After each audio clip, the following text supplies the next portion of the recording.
കർണാടകയിലെ ബിഡതിയിൽ Karnataka RTC bus അപകടത്തിൽപ്പെട്ടു. Kozhikode നിന്ന് ബംഗളൂരുവിലേക്ക് വന്ന ബസ് റോഡരികിലെ സൂചനാ ബോർഡിലേക്ക് ഇടിച്ചു കയറുകയായിരുന്നു. ആർക്കും സാരമായ പരിക്കുകളില്ല. അരുൺ പൂപ്പറമ്പ് ചേരുന്നു വിശദാംശങ്ങളുമായി. അരുൺ, ഈ ബസ്സിലുണ്ടായിരുന്ന യാത്രക്കാരുമായോ മറ്റോ ബന്ധപ്പെടാൻ സാധിച്ചിട്ടുണ്ടോ? ഇവരെ ആരെങ്കിലും ആശുപത്രിയിലോ മറ്റോ പ്രവേശിപ്പിച്ചിട്ടുണ്ടോ? ഗോകുൽ, രാത്രി 10:30 കോഴിക്കോട് നിന്ന് ബംഗളൂരുവിലേക്ക് പുറപ്പെട്ട കർണാടക ആർ ടി സിയുടെ AC സ്ലീപ്പർ ബസ്സാണ് അപകടത്തിൽപ്പെട്ടത്.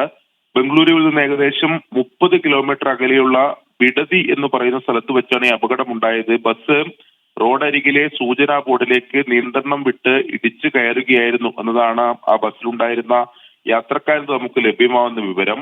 ആ യാത്രക്കാർക്ക് പരിക്കുണ്ടെന്നാൽ ആരുടെയും പരിക്ക് സാരമുള്ളതല്ല. സാരമായ പരിക്ക് ആർക്കും തന്നെ ഇല്ല. ഇടിയുടെ ആഘാതത്തിൽ കൈക്കും കാലുകൾക്കുമായി സാരമല്ലാത്ത പരിക്കുകൾ ഉണ്ട് എന്നതാണ് യാത്രക്കാരിൽ നമുക്ക് എന്തായാലും ലഭ്യമാകുന്ന വിവരം. സമീപത്തെ ആശുപത്രികളിലേക്കൊക്കെ അവരെ മാറ്റിയിട്ടുണ്ട്. ഇത് ഡ്രൈവർ ഉറങ്ങിപ്പോയതാകാം ഈ അപകടത്തിന് കാരണമെന്നാണ് പ്രാഥമികമായി നമുക്ക് ലഭ്യമാകുന്ന വിവരം. എന്തായാലും വലിയ അപകടം ആണ് മാറിയത്. കാരണം ഈ എക്സ്പ്രസ് ഹൈവേ ആണ്, നിരവധി വാഹനങ്ങൾ അതിവേഗത്തിൽ പോകുന്ന ഒരു പാതയാണ്.